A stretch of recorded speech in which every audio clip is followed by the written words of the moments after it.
Welkom by die Olielamp, die harmonie van klank en lig. My naam is Cornel Meyer en jy luister na die Olielamp se podcast. Hier is episode 2 en vandag saam met ons in die ateljee is Dominee Erik van Alten. Goeiedag Dominee. Goeiemiddag Cornel. Vertel ons 'n bietjie meer oor Dominee self en wie Dominee is. Ja, ek is gebore in die Kaap, daar groot geword en toe vir my teologiese studies hierheen gekom. Ek het as predikant op 3 plekke gedien, in die eerste plek in Maranatha vir so 8 jaar, daarna vir so 7 jaar in Oekraïne, en nou is ek alweer langer as 4 jaar in die Vrye Gereformeerde Kerk Pretoria. Ek is getroud met Tineke en ons het 4 kinders. Baie dankie Dominee. Vandag praat ons oor die Christelike leierskap in die kerk, as ook in die publiek. Dominee Erik, hoe kan 'n gelowige wat 'n leier is in die publiek, hulle geloofswaardigheid handhaaf en 'n positiewe invloed op hulle omgewing uitoefen? Cornel, die eerste wat by my opkom is, praat minder, doen meer. Nou dit klink baie kort en kragtig, maar ek bedoel dit, dat ons moet doen wat ons sê. In die publiek, in die openbare domein word daar geweldig baie gepraat. Ek sit maar net en dink aan die staatsrede van ons president enkele weke gelede, maar uiteindelik spreek dade eenvoudig sterker as woorde. Ek lees nou die dag in die nuus van 'n persoon wat beskuldig word dat hy by die Guptas betrokke was, en hy word toe onlangs by die Universiteit van Kaapstad genooi om te praat oor etiek en professionaliteit. Nou, hoe onderste bo kan dit nou nie wees nie? Dat so iemand wat verdink word van korrupsie moet kom praat oor etiek.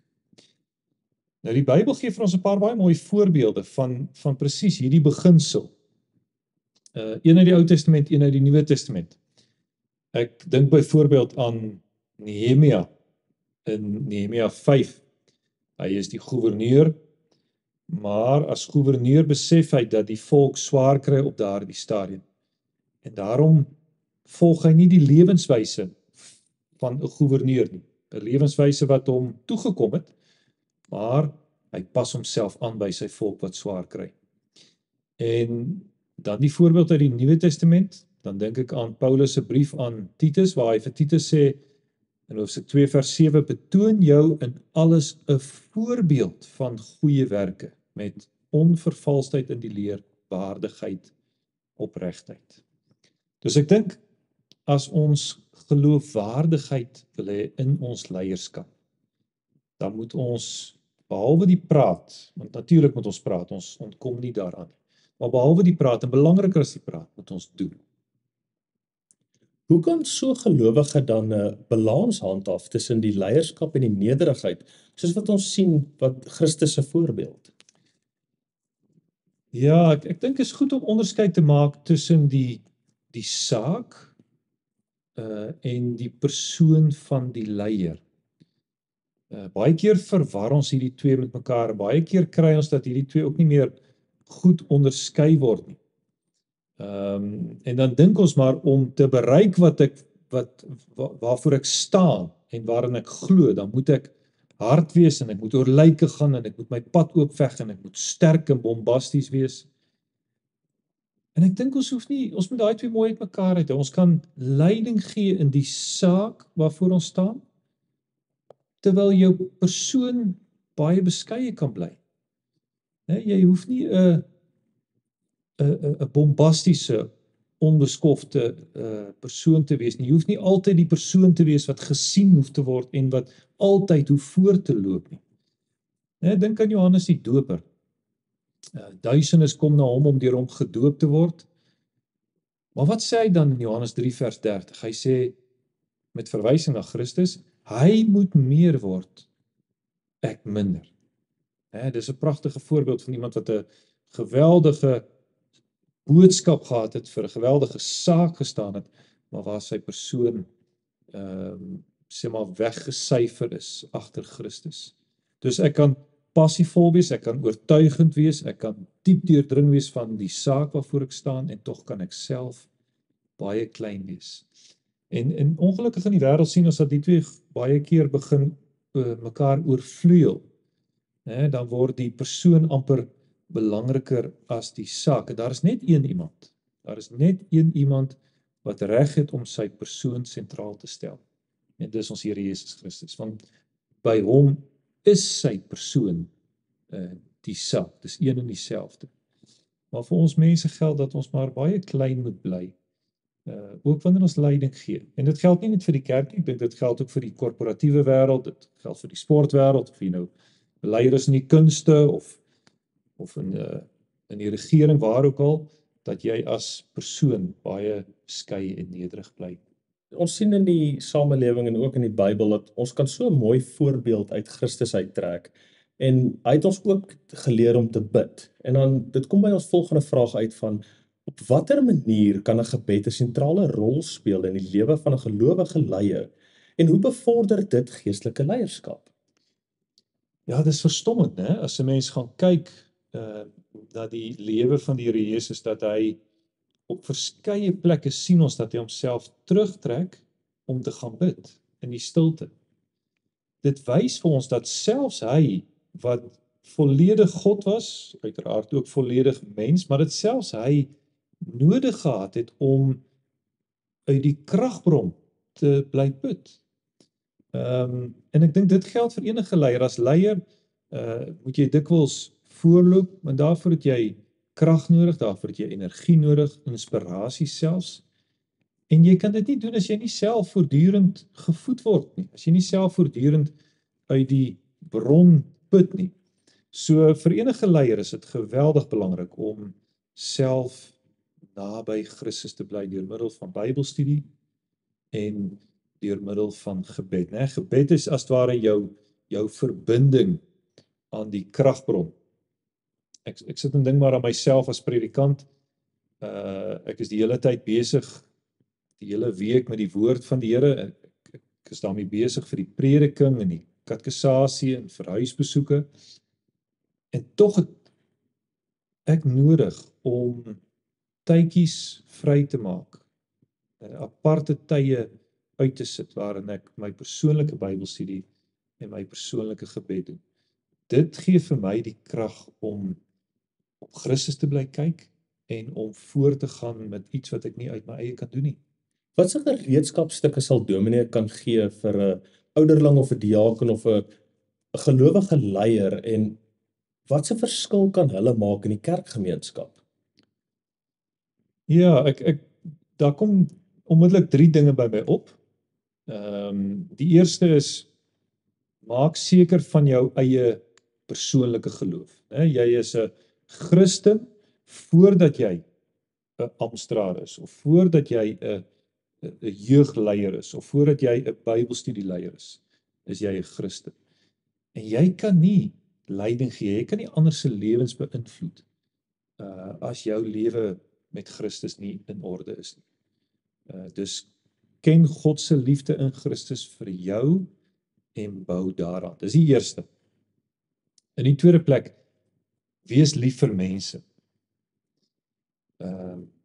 Ons moet onthou dat die geloof nie in die eerste plek gaan oor 'n leer nie, of oor strukture nie, maar dit gaan oor God se liefde vir mense. Ons sien dit by die Here Jesus. Hy staan voor hierdie skaar en dan lees ons dat hy innig jammer vir hulle gevoel het omdat hulle so skape sonder herder was. Dus daai liefde wat ons by Christus raak sien, dit moet jy as amptenaar of as leier ook vir die mense hê. Selfs wanneer jy kritiek kry, jy het dit miskien ook ervaar as jeugleier. As jy 'n leier is, as jy voorloop, dan kom daar soms maar kritiek. En hoe gaan 'n mens daarmee om? Dit is 'n uitdaging vir enige leier. En dan die derde, dus in die eerste plek maak seker van jou eie geloof, wees lief vir mense, en dan die derde, gee leiding met die woord. Dus ken die woord, amptenaars moet die woord ken. Dis een van Paulus se vereistes in Timoteus en in Titus. En bring daar die woord ook in lidmate se omstandighede. Dus dit is 3 dinge wat onmiddellik by my opkom. Daar is een aspek wat ek net wil noem, wat vandag baie gewild is, en dit is, mense meen dat leiers moet autentiek wees. Hulle moet eg wees. En dit beteken baie konkreet ook dat hulle amper te koop moet loop met hulle eie swakhede en worstelinge en gebreke. Nou, ek pleit allerminst daarvoor dat leiers huigelagtig of skynheilig moet wees. Hulle moet nie hulle sondes wegsteek en net 'n mooi prentjie voorhou nie. Dis nie waarvoor ek pleit nie. Ek is net nie oortuig daarvan dat ons mense verder help as jy as leier die hele tyd jou eie swakhede en gebreke vooropstel. Natuurlik, dit moet die hele tyd op die agtergrond duidelik wees. Hierdie is ook 'n gebrekkige mens. Maar om dit die hele tyd as vertrekpunt te gaan gebruik. Ek is ook swak en ek noem vir julle my sondes op. Ek is nie oortuig dat ons daarmee mense verder help nie. So ek wou dit net noem as iets wat in ons tyd baie gewild is, maar waarvan ek self nie so oortuig is nie. Maar Cornel, hoe het jy dit ervaar as leier in die jeug? Dominee, soos wat Dominee gesê het, as 'n leier staan mens op die voorpunt van die geveg. En dis juis waar die duiwel die hardste veg.